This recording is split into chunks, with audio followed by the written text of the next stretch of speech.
نے فرمایا حدیث پاک میں الدنیا سجن للمؤمن و جنت للکافر، کہ ایمان والے کے لیے دنیا قید خانہ ہے، یہ آزاد نہیں ہے، یہ پابند ہے، اور انکار کرنے والے کے لیے، غیر ایمان والے کے لیے یہ سب کچھ ہے۔ سمجھ میں آ رہی دوستو عزیزو بات؟ اس لیے اللہ تعالیٰ نے دنیا کی جتنی بھی زندگی دی ہے، عمر دی ہے، یہ جوانی دی ہے، یہ ہماری اپنی نہیں ہے، یہ اللہ کی دی ہوئی امانت ہے۔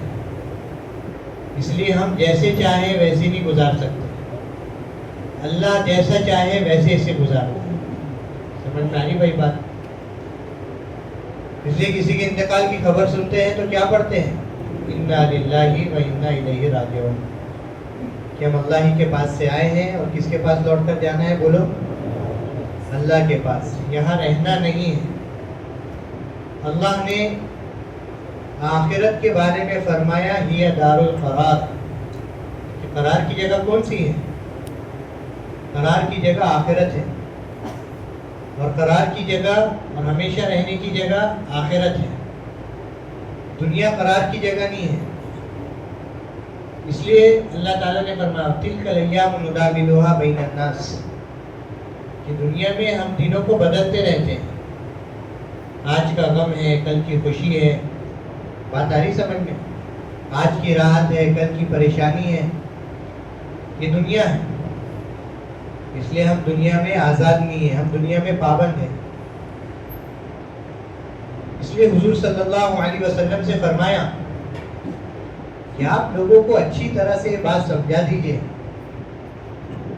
جن کا یہ عقیدہ بنا ہوا ہے زعم الذین کفروا ان لن یبعثوا، کہ کیا یقین کرتے ہیں، کیا عقیدہ ہے کہ ٹھیک ہے ہم دنیا میں جیسے چاہیں زندگی گزار لیں، مر جائیں گے، مرنے کے بعد دوبارہ زندہ نہیں کیے جائیں گے۔ اللہ تعالیٰ فرما رہے میرے محبوب صلی اللہ علیہ وسلم یہی تو دھوکہ ہے، اور اسی دھوکے سے آپ کو سب کو نکالنا ہے۔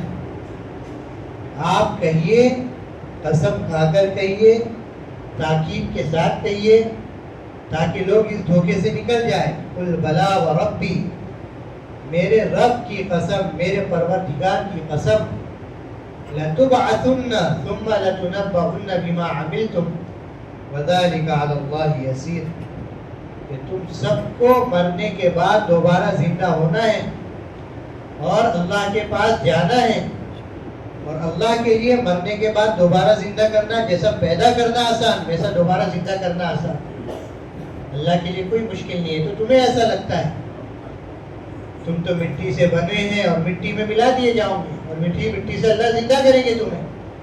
اس لیے کسی قبر کو مٹی دیتے ہیں تو کیا کرتے ہیں؟ منہا خلقناکم، کہ ہم نے اسی مٹی سے تمہیں پیدا کیا، وفیہا نعیدکم، اور اسی مٹی کی طرف ہم تمہیں لوٹا رہے ہیں، وفیہا نخرجکم تارۃ اخری، اور کل روز قیامت اسی مٹی سے تمہیں دوبارہ زندہ کریں گے۔ میرے دوستو بزرگوں، زندگی کامیاب ان کی ہے، بہت سے لوگ اس میں دھوکہ کھا جاتے ہیں۔ دل نے فرمایا الا ان الدنیا عرض حاضر یاکل من البر والفاجر، یہ دنیا ایسی نظر آتی ہے، یہ تھوڑا سا سامان ہے، یہی وجہ ہے کہ دنیا میں تو اللہ سب کو دے دیتے ہیں، فاجر اور فاسق نہ ماننے والوں کو بھی دے دیتے ہیں۔ یہ فرمایا ولولا ان یکون الناس امۃ واحدہ لجعلنا لمن یکفر بالرحمن لبیوتہم سقفا من فضة ومعارج علیہا یظہرون وَلِبُيُوتِهِمْ أَبْوَابًا وَسُرُرًا عَلَيْهَا يَتَّكِئُونَ وَزُخْرُفًا وَإِنْ كُلُّ ذَلِكَ لَمَّا مَتَاعُ الْحَيَاةِ الدُّنْيَا وَالْآخِرَةُ عِنْدَ رَبِّكَ لِلْمُتَّقِينَ۔ اللہ اکبر۔ اگر لوگوں کے بہکنے کا ڈر نہیں ہوتا، لوگ ڈر ٹپکاتے ہیں نا دیکھ کر، تو ہمیں جو نہ ماننے والے ہوتے تو ہم ان کے گھروں کو، ان کی چھتوں کو، ان کے دروازوں کو، سب کو سونا چاندی کا بنا دیتے، ہمیں کوئی پرواہ نہیں، لو اسی میں خوش رہو۔ لیکن یاد رکھو یہ سب دنیا کا دھوکہ ہے۔ بات آ رہی سمجھ میں؟ آخرت متقین کے لیے ہے۔ اس لیے دنیا کے بارے میں فرمایا متاع الغرور، یہ دھوکے کی جگہ ہے، اور آخرت کے بارے میں فرمایا ہی دار القرار، وہ قرار کی جگہ ہے۔ اس لیے دوست بزرگوں، اس دنیا میں جو کچھ اللہ نے دیا ہے اس سے آخرت بنانا ہے۔ ہارون سے یہی کہا تھا موسیٰ علیہ الصلوۃ والتسلیم نے، وَابْتَغِ فِيمَا آتَاكَ اللَّهُ الدَّارَ الْآخِرَةَ وَلَا تَنْسَ نَصِيبَكَ مِنَ الدُّنْيَا وَأَحْسِنْ كَمَا أَحْسَنَ اللَّهُ إِلَيْكَ۔ دیکھ تیرے پاس جو کچھ ہے یہ اللہ کی دی ہوئی دین ہے، اس کے ذریعے سے تو اپنی آخرت بنا لے۔ اس کے ذریعے سے کیا بنا لے؟ آخرت بنا لے۔ پھر دوستو بزرگوں، جو دنیا میں رہتے ہوئے آخرت بناتے ہیں، بقا انہی کے لیے، بات آ رہی بھائی سمجھ؟ چاہے وہ کوئی فرد ہو، چاہے وہ کوئی خاندان ہو، اللہ ان کو باقی رکھتے ہیں، ان کے نام کو باقی رکھتے ہیں، ان کے کام کو باقی رکھتے ہیں۔ اللہ اکبر۔ دنیا ان پر آنسو بہاتی ہے، دنیا ان پر غم کرتی ہے۔